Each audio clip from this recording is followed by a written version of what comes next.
Hong Kong, when the street value of scrap cardboard here fell by nearly a third this summer, Leung Seug, a scrap collector, started to worry. "I began skipping dinner so I could work harder," said Ms. Leung, who was already moonlighting as a dishwasher, sleeping fewer than 5 hours a night and making as little as $500 a month. The drop in price, to the equivalent of about 6 cents a kilogram, would require further sacrifices. Since the 1990s, the world has shipped its waste paper, discarded plastic and unwanted metals to China, where they are destined to be used as raw materials to help power the country's export-driven manufacturing boom. In 2016, China imported about $18 billion worth of what the government calls solid waste. But China doesn't want to be the rest of the world's trash can. Over the summer, regulators in Beijing started an unusually intense crackdown on what they called foreign garbage, citing health and environmental concerns.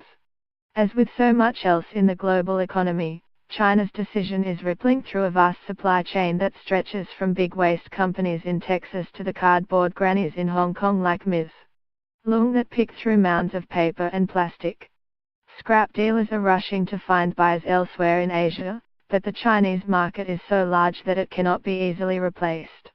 "It's almost like they turned the spigot off overnight," said Jim Fish, the president of Waste Management, a Houston-based company that is the largest recycler of residential waste in North America. As China revved up its manufacturing machine to power growth over the years, officials were willing to tolerate some of the downside of scrap, namely the pollution of local soil and rivers by low-end recycling practices. But China's economic might increasingly means that it no longer needs to make such environmental sacrifices.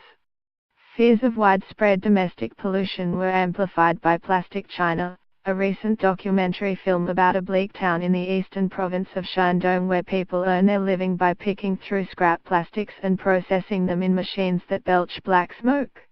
The film went viral in mainland China in January before disappearing from the internet there.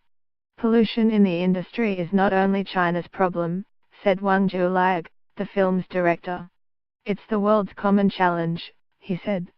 China's regulatory fight against imported garbage began in 2013, when a flurry of port inspections forced overseas recyclers to clean up their operations and invest in new waste sorting technologies.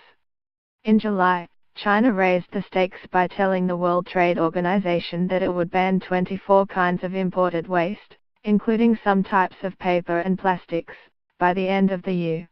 Chinese regulators also began restricting waste paper imports. "I was angry, but I knew I was just a small businesswoman," Ms.